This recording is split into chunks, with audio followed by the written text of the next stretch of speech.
Good afternoon and welcome to ATN Society Watch.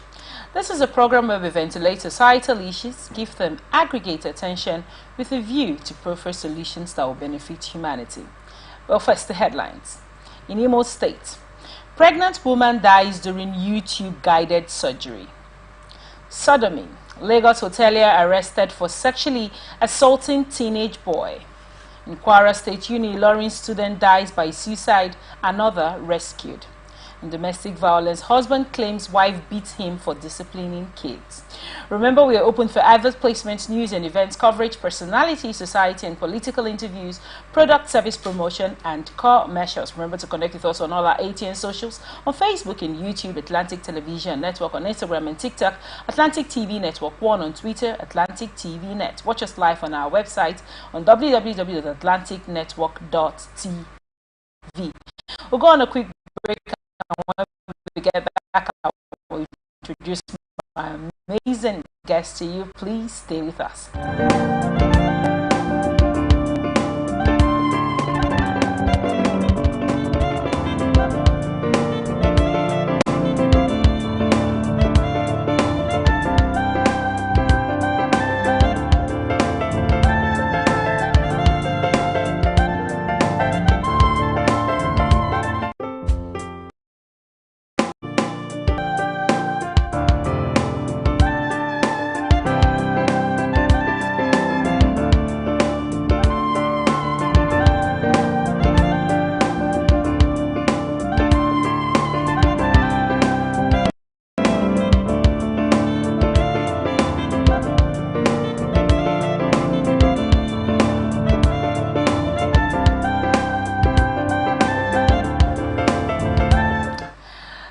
Back, and thank you so much for staying with us. Here with me in the studio to dive into this report is my amazing guest, Mr. Edafe Goodluck. He's the editor of the Urobo Voice newspaper. Thank you so much for being here today with us, sir. Thank you very much. It's my pleasure to be here again. Thank you so much. Now let's go right into it.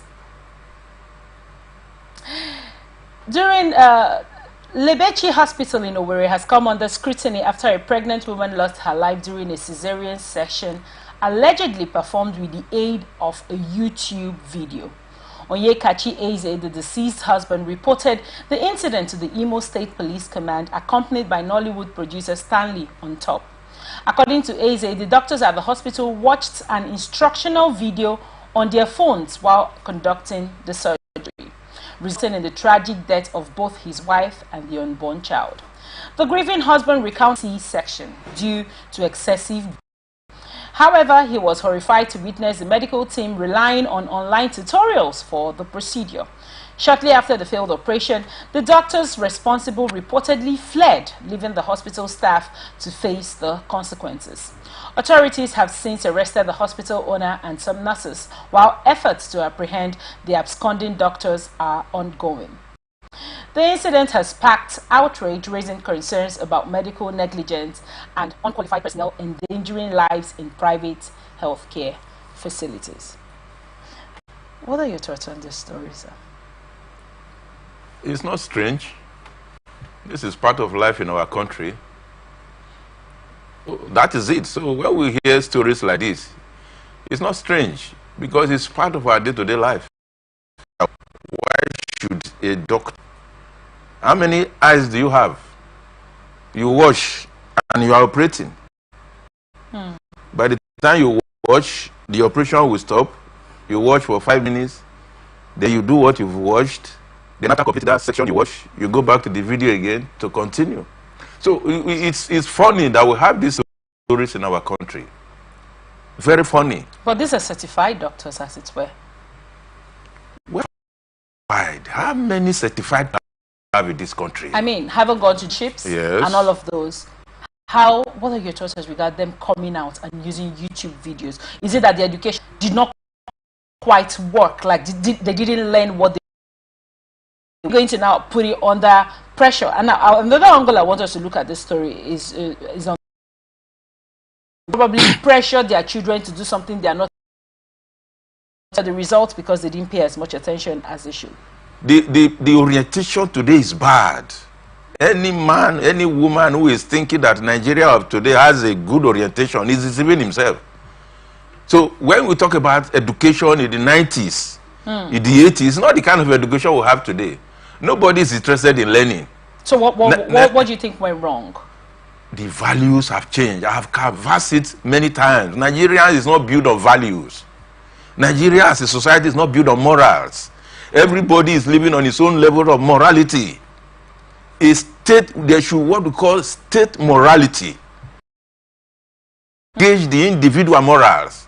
If the individual moral differ from the state morality, then you are punished. But in Nigeria, we do not have a different values as a society. That's the problem we have in this country. Until we have several orientation agencies, what are they doing? Nothing. They collect salaries and the allowances and do all sorts of funny things in the offices and all that.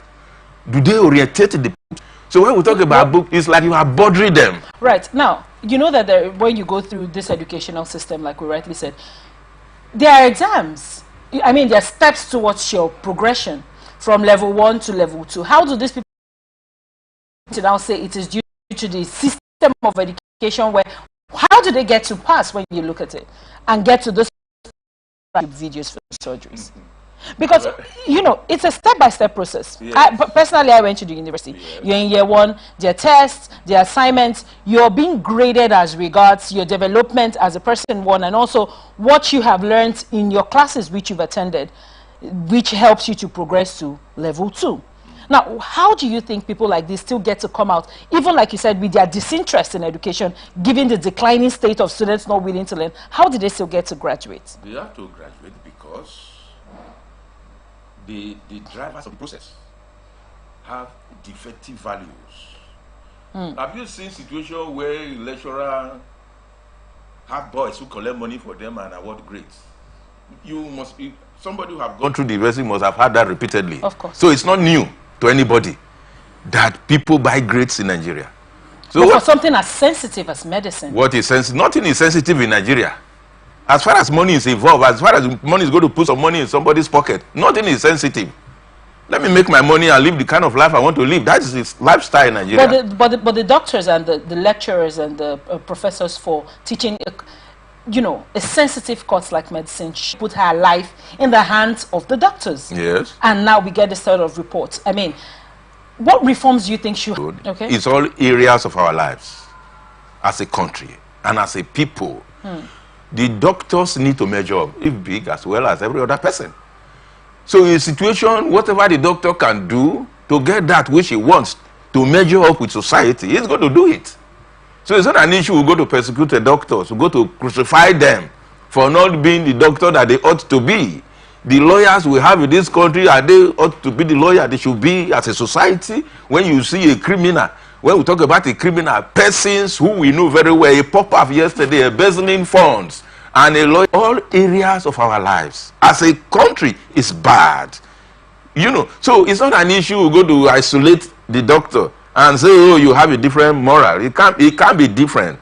It's a holistic society, and we have a governing values to which everybody want to measure up with. So that is it. But what we are saying is that for a 21st century society, we should at least have some level of change as a people. That has been my campaign. We should at least have some level of shame that this is not how the kind of stories that are coming out from our country at this level of world development should not be for a country called Nigeria. That has been my pain as a person in this country. You see what Donald Trump is doing to Africans? Go back to your continent. Go back to your country. You have resources.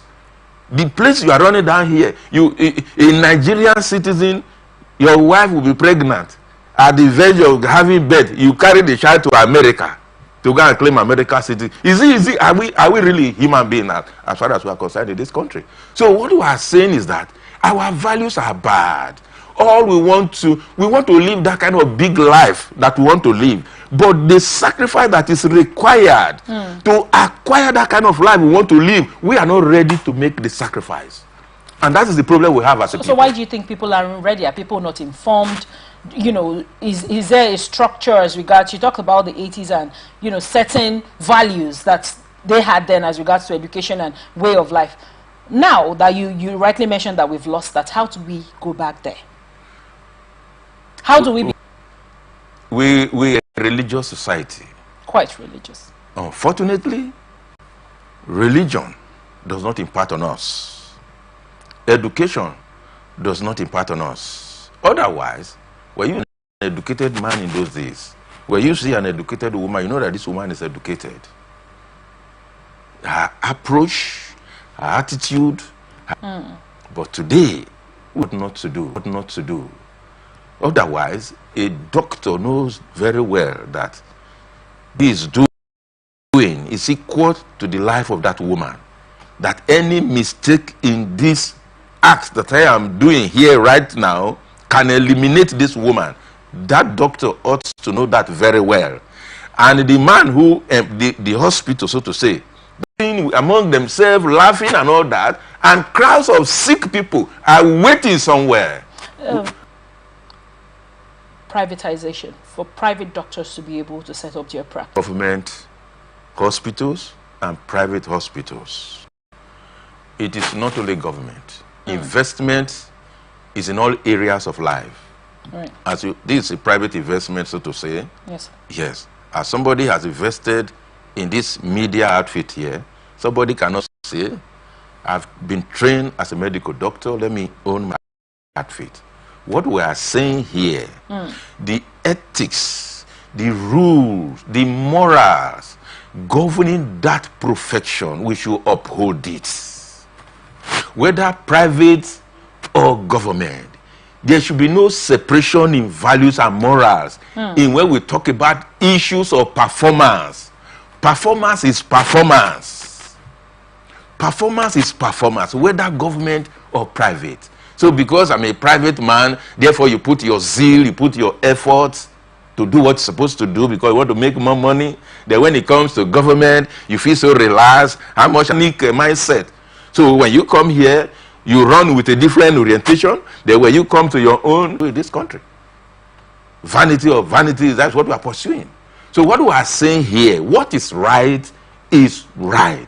For any educated man, for any educated woman, we should always pursue what is right, whether private or government. Thank you very much for your insight on that one. We go straight to Lagos State. Lagos hotelier arrested for sexually assaulting teenage boy. Operatives of Zone 2 Command of the Nigerian Police Force has arrested Okpara MacDonald, the Managing Director and Chief Executive Officer of Leuven Empire Hotel and Suites, for allegedly sodomizing a 16-year-old boy. The arrest follows a petition alleging that MacDonald took the victim to his residence in Egbeda and sexually assaulted him, offering the boy 5,000 naira in exchange for his silence. The victim, initially hesitant to disclose the incident due to alleged threats from the suspect, eventually confided in his parents. He recounted how MacDonald lured him to his residence where the sexual assault occurred. Following the victim's reports, police investigations were initiated. Despite initial attempts to evade justice, MacDonald was apprehended. A medical examination confirmed the allegations, and a friend of the victim corroborated the account, providing evidence, including recorded conversation and video footage. The victim is currently receiving medical care. The suspect will be charged in court upon completion of investigations. The Zone 2 Command urged parents and guardians to remain closely vigilant their children's acts. Before we went live, I was just to be back this incident of sodomization currently going on. It's becoming so prevalent. I did mention the secondary school teacher and his pupil. There has been so many of those sort of stories. 3 people were arrested, I think, in January for allegedly sodomizing a neighbor, right, an underage neighbor, as it were. What are your thoughts when you look at this story? And given that you say we've not allowed God to enter us, what are your thoughts on this story? That is it now, because like as I've said, we are defining civilization in a different way. As far as Nigeria of today is concerned, our level of civilization, anything you just do, oh, this man is civilized. Like this man now, sodomizing a young boy, is Nigeria. You understand? And I think the issue was also debated at the National Assembly sometime, whether it should be allowed or it should not be allowed. A country you cannot drive, you have a good road and a good hospital. You are talking of issue of homosexual and it become priority. It become a debate in a National Assembly. You know, well, it's sometimes people just give themselves to Satan to destroy. Otherwise, some is you 16-year-old. What do you find in, like Donald Trump told us, two sexes in America? We have male and female. We don't have male versus male or female versus female. God did not create us like that. So you don't have sex in America, male and female. So all this nonsense people are bringing in the name of civilization and all that, we're going to quash all of them off from this country. These are evil spirits you are bringing into America, and they're going to face all of them out. And he has started work, you know. So in Nigeria of today, our priority, we have forgotten it. We have left the things we should pursue, and we are pursuing vanities. A man of a hotelier of that, you have plenty of women there. Is it that you have grown to a level woman no longer mean anything to you? The small boys now become an issue for you. Otherwise, what is behind this? What can somebody say is behind this kind of action? Before you talked about Donald Trump and this stranger change is trying to you know, impute into the queer community in America. Prior, during the time of Joe Biden, yes, all of this, you know, queer and the LGBTQ was celebrated. They got a lot of leverages. People could transgender and, you know, become another sex, and they even had some form of government funding. Oh, really? Now, because America is sitting at world power, right? Do you think that because Nigerians, most of our traditions currently are borrowed from Western communities, because of the surge in, of which I mean, and gayism, if I would say so myself, is banned. It was banned by Goodluck Jonathan's regime, where he said no, it's not allowed, and it attracts a 15-year sentence if you're caught in practice. Now, do you think that we have followed suit to sentence certain people to the said years that Goodluck said, right? Forgetting about the fact that but we do not want this in our country, like we've rightly decreed by law. Now, do you think the law has functioned as regards the growing increase of people that practice, you know, homosexuality, as it were, and sodomize little children? That's what I'm saying. For us, as Nigerians today, by the time you put your hand into some of these funny things, you are interpreted as a civilized person. By the time I begin to have my fellow guys around me, then I now begin to see myself as a new civilized man in town. That is the pressure are having, that are now indulging into some of these things. But this is supposed to attract a jail time by the Constitution. That's what I'm saying. It is because you do not have a judiciary, you do not have a society. Otherwise, you have a society. If a poor man goes to the court, your case can pend there 10 years, 15 years, you are still there struggling. But if it's a big man in government, within 1 week or 1 week, your case is over. That's not a society now. And that's what our education is on. It's not helpful. The people that we parade are not helpful. They do not reform, do not transform our minds. Otherwise, if we really want to build up society, that which our law kicks against, you don't waste time with it. If you really want to change society, you don't waste time with something that is bad. Anything that is capable of influencing society negatively, you rebuke it sharply, physically and spiritually. You recover a society. But the one you are doing here, we are just darling. When your case go to court, you begin to look around for people who can help your case and all that. Is that society? Then if anybody does not have somebody who can help his case, your case will die there. That's not society. So you can always see these things, they will continue to come up. If a young man this guy now who is arrested now, if he's a guy with some naira kobo in his pocket, and to sort his way out. In this case, we die somewhere. We just die there. Nothing's happening. We have one video I saw 2 days ago of a prisoner arrested, going out to arrest, going out to do armed robbery, coming out, a prostitute coming to the prison to come and you know, they rob somebody and ask the person to transfer 4 million, you know. And at the end of the day, they were tracking. I discovered that all the guys who did the robbery were all prisoners. They are all in prison. So how did they come out? That is it. That's the country you find yourself. If you want that video, I can send it to you. What sort of informations do you think we need as a people to at least help us step away from? Because, you know, it's a declining state. For every day you wake up, there is one thing or the other that has gone wrong. Now, look at this case of sodomy. It's become so prevalent that, I don't know what angle you think we should tackle it. Do you think that parents should be more sensitized as regards talking to their children about, you know, cultures and sexual relations, as it were? Then if you look at it, should schools also implement the same teachings? Because children and young people spend their times in 3 places. You spend your time in whatever religious place of worship, you spend your time at home, you spend your time in school. Now, do you think these 3 bodies can help? Because if these children, like, imagine this child is unable to talk to his parents, given that he was being threatened.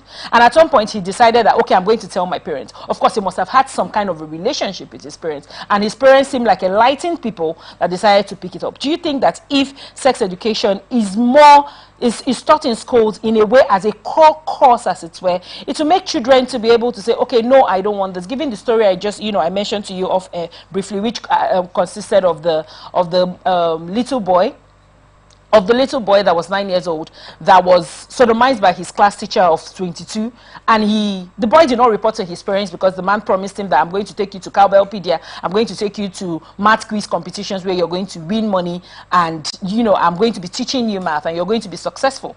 And this 9-year-old boy did give in to this man, you know, with the thought that, I'm going to end these things, right? Which I don't know his reason. I don't want to sign it towards, you know, hardship or whatever he's going through at home. But if parents had a good relationship with their children, and sex education is buttressed and, you know, amplified in schools, in churches, and in religious places of worship, do you think we'd see any difference with the rising scourge of this pandemic of sodomy going on? Obviously, when a man who is saddled with a responsibility discharges those responsibilities, it will move society forward. When I say when a man, you talk about the family, right, you talk about the school, you talk about the religious bodies, you talk about the government. Each of these agents of society, they have their individual responsibilities to society. But the question is, to what extent do they discharge this responsibility? That is the problem we are having. In the 80s when we were growing up, we do not have sex education as a course in primary or secondary school before we knew that certain things were bad. Because culturally, as at that time, it is clear to us that you don't attempt, even between man and woman, say, at the age you don't even near woman. You don't even go close to a woman as at that time. Because the way you are taught, the way you were brought up, you are quite sensitized, even from the home. Then before you talk about the church. But today, what are they doing? The society, government has crippled the people. That everybody is now running, where can you get food, the next food. So parents, more or less, no longer know how their children are moving. Parents are struggling to pay fees. Even the university today. When I attended the university, I can tell you the total money I paid in the university as at that time was not more than 4,000 naira. And it was up to that 4,000 naira because of a riot, and we were charged to pay surcharge of 2,000 naira. Otherwise, in my year 1, I paid 222 naira. In my year 2, I paid 56 naira. But today, how much? For a government is not providing for people. If you send your child to the university now, the fee today is over 200,000. The government universities are not even the private. And for a parent, I have no job. So everybody is running helter-skelter. Nobody is talking of morals anymore. Nobody is talking of values anymore. The churches today have become business centers. They have become business centers. Man can just get up today, God called me. And the only thing he can use to show that God has called him is to open his own church and begin to preach vanities. Begin to preach vanities. So what are we saying is that we must go back to the drawing board. Government must do what it ought to do. Government exists for the people. Without the people, there is no government. Until Nigeria come to that realization that without a people, you are not a government. You are a government because you have a people to govern. But today, is it so? Somebody a pop up yesterday was just going to get one appointment in government and become a big man. What society is that? Which country is that? In the 21st century world, society will not have roads. Travel from here to Lagos, you have no road. Travel from here to Abuja, you have no roads. So what are we saying? The government must come down to its responsibility. It's key. We have 4 refineries in this country, yet we have no fuel. What are we talking about? So the issue we have in this country, until we come down to ourselves that we are not living like human beings, we continue to waste our time. So you think hardship is playing a role in the rise? What are you saying? It's playing a role for people who have no moral, who have no values, no driving values, no godliness, and he's hungry. The wife is tormenting him at home. What will he do? He run helter-skelter, put hand here and there, and do all sorts of funny things. Parents don't even have time for their children anymore. They don't have time for their children because they are looking for where to get the next food. Where is it coming from? And it's not the concern of government. How can you govern the people that have no food to eat and you brag yourself as a president, brag yourself as a governor, when the people you are governing have no food to eat on their table?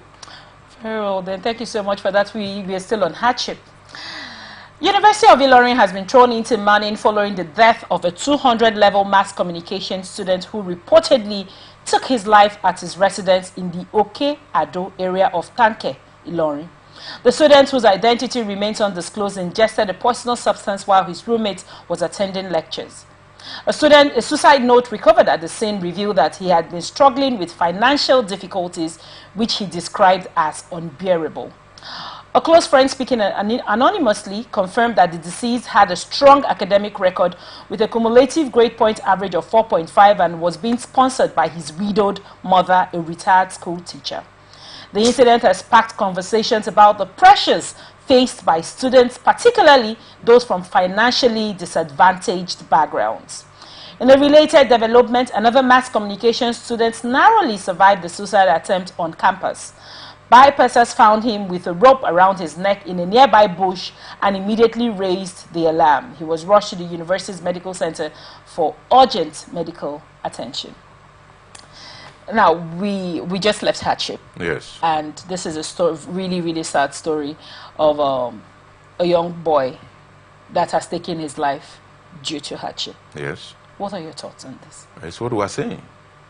And somebody is living in billions of public fund in a country where your intellectuals are killing themselves. Look at the grade aggregate, 4.5. Is that young man not close to first class? Killing yourself. And we need strong preachers. When I talk about strong preachers, not just these fake church owners here and there. We need strong preachers of morals. With those in real world, those who are successful are those who push through hardship in real world. Right. Not all those jamboree millionaires who have. Those who are real men, they are men who fight hardship and come out of it. We need to educate our youths. Otherwise, if this young man is given proper counseling, go ahead. Some of us who went through the university, nobody paid 1 naira for me when I was at university. I was at university, I was going to Rumukrushi to carry Cochrane in this Port Harcourt, to carry block on my head. I was in the University of Port Harcourt then. So sometimes when we talk about this thing, oh, people say that one don't pass, that and then and all that. But you have to do it. It's the orientation that we have. Beginning. We tap rubber, but those things have all gone. You can't see rubber trees anymore in our country. But those days were coming up, rubber trees are everywhere. People tap rubber, make money. Go to the bush, well, you tap, make money. And you do whatever you want to do with your own money. But today, all these are all gone. Look at the expensive life government has put us in this country. And they are living big with public funds somewhere. Look at what is happening. So hardship and poor morals can lead to this kind of things. Where you are not strong in the way you think, you can easily kill yourself. But if you are strong in your morals, believing that you can always overcome, you will always overcome. What are your thoughts on mental health? Mental health awareness? Because this boy that has killed himself must have been frustrated. I don't think a rightful, somebody that is not frustrated would take their life, and worse off when they know that they are being trained only by a widowed, retired mother. What are your thoughts on mental health, and how do we face mental health as a people? And that's why I said we need strong preachers. Preachers who are selfless, who want to tell the people. Preachers who want to mold society. Otherwise, without molding society, we'll continue to hear stories like this. People need education. People need proper training. Otherwise, when you look for something, you don't get it. What sets in is frustration. But if you look for something, you don't get it, try another approach. That's what makes you a man. But when you look for something, you don't get it. Oh, what will I do now? You now see yourself that God has come upon you. No. So we need people who will put themselves down to say the way we are going as a people, as a country, we need to come back to the drawing board. We need to change this value of driving jeep and gathering police around you, and the whole one man, 10 police will be following you, and the whole society, there's no police there.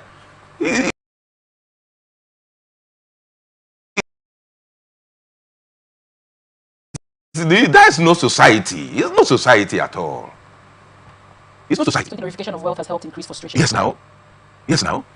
Unfortunately, to people who should not even be. But who is there to choose who becomes wealthy or who doesn't become wealthy? Any man. The wealth is not meant for only the intelligence. No. If you do what people need, you can become wealthy, even if you are illiterate. If you have a service that people need, you can become rich by it. All over the world, people get rich just by two things. Either you offer products or you offer service. Right. If you have service that people need, irregardless of your background, whether educated or not educated, as far as that your service is useful to society, you can become rich out of it. So people will go to church and say poverty is not your portion. And they have been told 20 years ago poverty is not your portion. As at 2025, they don't have food to eat. Because the road they are told is a bad road. It's not the road that leads to prosperity. So what we are saying is that the road to prosperity is hard work. Yes. Through hard work and proper orientation to life. So what we are saying, government must change its approach. Now, I was going to come back to you with government, and it's so right that you did mention it. You know, for education, Tinubu did give there are openings for loans for students now, where students can take educational loans. Do you think that should have helped to mitigate the hardship for parents and their children as regards students? Well, you know, whatever we do in this country, most time, if we look at the tensions parts of the world, things like this will work very well. It's certain issues that we have as a people. But here, recently, I saw some posts. People were complaining that we here in the south or in the southern part of the country, we are not taking advantage of it. That mainly the northern people are taking advantage of this thing. That all of the numbers of persons that have taken this loan, over 60% are from the north and all that. And the campaign was that people from the south should take advantage of it as well. Why is this so? Do you know anybody that has applied that did not get from the south? I don't know anybody, because, see, in this country, people have lost hope in government. Frankly speaking, especially this is our part of this country. People have lost hope in government. Anything, I beg you, now there are people that will give. I beg, leave them, you know. So that orientation is already there. But when you try to tell them, try first. Some will tell you, I'm not they waste my time. I'm not they waste my time. Small one naira you to take care of my account, go spend them here and there. They will tell you that, they'll go to argue with you. So the people have lost hope in government. But a government who really want to do things of development, you must take away every form of bottlenecks. Every form of bottlenecks. Right. And allow it get to the people that it should get to. Now, this thing you are talking about, this loan and all that now, if you take statistics of those who have taken the loan, we will be people even from within the rich cycle. People that are in government who receive bogus salary and allowances on behalf of the people and all that, they will still list their children. Now, one last question before we round up this what's it called? This report. Do you think that if mental health awareness centers are set up in universities where people can go speak to counselors? We cannot completely eliminate issues like this. Even in society where economy of the people generally is good, we still have people commit suicide. Right. And you know, in those societies, they do have, most of them have gone through the whole mental health check. Yes. Right? Some people have been diagnosed with different things. You know, some people have depression, one thing or the other, and some of them are actively on medicine for it. Yeah. We don't have that sort of system here. Yes. Right? Do you think that would have helped if we had such a system? Well, if I don't know whether you will permit me maybe to go spiritual. Otherwise, yes. I've had things like this, where there's frustration everywhere, people complain everywhere, and you say, no mind them. Because you are seated in government, you are saying, no mind them. So key governance, infrastructure, and care for people is going to back into the system. Yes, now, until we have government who will come to the realization people. Thank you so much for your insight on that report. Zion Prayer Movement became the stage for a startling family revelation as a man publicly accused his wife of domestic violence, claiming she beat him whenever he disciplines their children. The section led by the pastor,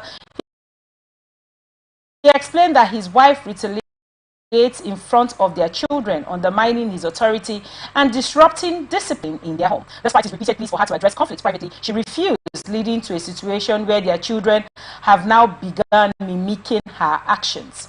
The distressed man lamented that whenever he punishes one of their daughters, she retaliates by hitting or stoning him, having learned the behavior from their mother. According to him, this has created a toxic family dynamic, making it impossible for him to enforce discipline without facing resistance. The session took a dramatic turn as his visibly enraged wife reacted aggressively to his claims, prompting their children to step in and attempt to pacify her. The shocking revelation has ignited the long-term impact of marital conflict on children. While some argue that the incident reflects deeper issues regarding urgent intervention, others point to the broader debate on physical discipline, questioning its role in modern parenting. Now we are in the era of gentle parenting. Some people will say, no, don't spank, you We are deceiving ourselves. Yes, now we know how to fake things, and everything we fake in this country. Otherwise, and these people who say this thing, They don't leave the church. So this session was in church. No, I know. These people who say don't spank the child, just talk to the children. The Bible says, spare the rod, you spare the child. Foolishness abound in the head of a child, but discipline will bring direction, focus to the child. Is discipline always the rod? Does discipline always involve the use of the rod? When we say rod is rod. We have no different interpretation of rod. Obviously, you can talk to your child. Right. It's part of discipline. When the child is not coping up with the verbal instruction, you bring the rod. Yes, now. It's your child. Your child or your children cannot be bigger than you. But right now, using the rod is termed abuse.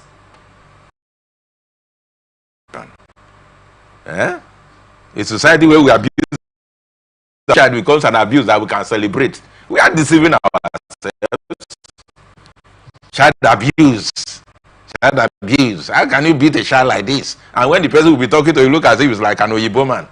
He doesn't do that in his house. All your children are very godly and morals and all that. So you can't have this kind of scenario in your house. We are deceiving ourselves. Right. Discipline. It is the mind of God that will discipline our children. Even God, they discipline us. Don't mind what people they tell us, say God is a mess. God is a merciful God, but he discipline. Sometimes when you look for things, you don't get it. It's the discipline of God. Right. Paul said, God said,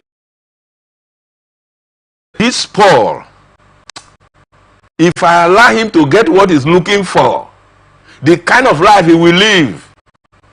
Oh no. God said, no, don't worry yourself. I will give you that. So now say B. So when people begin to carry it as if you beat a child, then you have committed the biggest crime. People cannot say when somebody is exploiting them, they have no mouth to say anything. When somebody says, then you beat your own child, they say child abuse. When government is abusing you left and right. Very well. You mentioned the values of the few years ago and how standard it was. How do you look at it when you look at the marriage dynamics as regards the story? The wife assaulting the husband for disciplining their children. You know, women nowadays, they are bigger than men. Oh. Every woman, when I say every woman, I mean, I'm just saying it in a passive note. Every woman today wants to govern the husband. And it's bad. What do you mean? What do you mean by govern the husband? They want to rule over the husband now. When man talk one, they want to talk two. It's bad. Do you think women are not meant to have an opinion in a marriage? Opinion is not. When a man want to do something, it's your two of you are one. You can say, my husband, why not do it this way? Okay. The man is the governor of the house. The final decision lies with him. When you give an advocate, are you with me? All right. But you can't force the man. Say, this one when I talk now, you must take it. But by the time you want to say you must take this one when I talk, so then you want to become the governor of the house. And that mandate was not given to you. That is a major part of crisis in several homes today. Our women are not submissive. They are not submissive to their husband. They want to rule over their husband. You know? Because they've gone to school. Some are medical doctors, some are lawyers, some are judges. So when the man talk one, they will talk 10. It's part of the crisis. Otherwise, why can you have this kind of a thing in it? Where you beat your own child, the woman will come and harass you for that. And when the man will now beat the woman, he will say, oh, what do you call it, woman? It's still domestic violence. It's domestic violence. Usually we get lots of reports as regards domestic violence with men, abusing or beating up their wives and all whatnot. It usually doesn't come in this form where it is a man that is saying, I'm being, domestically abused at home by my partner. Now, you were talking about, just now, you were talking about women getting education, and wanting to, do you think that this education and this exposure have made women realize that the patriarchy has subjugated them for too long? So now, at the echelon of their achievement as women, they have decided that they want to be more, what's the word, listened to? Do you think that has become the problem? Because women now want to be heard.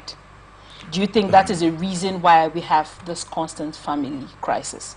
Obviously, right? Yes, you want to be heard. But you cannot compel your husband to hear you. Right. That's something you must know. Obviously, you want to be heard. But you must also know that you have a governor in the house. You have a leader in the home. The leader is the decision maker, not you. You are just a helper. So when you bring your idea, fine. He has his own wisdom. And he has his own targets. He put the whole thing in a scale and discover that this your own is not as weighty as the way I want it. You can't compel him to say he must do it the way I want it. And compelling your husband to hear you, by all means, is not being heard. That's not what we mean by being heard. You understand? All right. You are creating crisis. You are creating commotion. You are becoming irresponsible in the home. That's what it means. So you're saying that the husband must be the one to make the laws. When you say, yes. As human beings, sometimes we want to make certain decisions, right? And someone else might look at it and say, this decision, it might not be a very good one for you. Yes. Sometimes even someone not in the field of the decision you're trying to make. Yes. Now, might just be someone that has like a business, that has like kind of has a business acumen, more business reasoning, more than whoever is making the decision that is actively in the business. Now, for many years, women were kept in a place where their opinions did not count. All the opinions must come from daddy's mouth. Now, currently, giving the rise to education and women... And for those many years, sorry to cut you, for those many years, society was highly in peace. It was in peace because... It was in peace because people could not air their views because their opinions did not count. There was morality. But people could not... The idea is the best. And the man did not take it. Don't force him. Leave him. Let him do this when he wants. By the time he collapses, he will tell himself, if I knew, I would have taken my wife. Then he will now respect you more than when you now say, oh, you must take my own. Because you don't take my own, then I must force it on you. You become a rebel. That's what it means.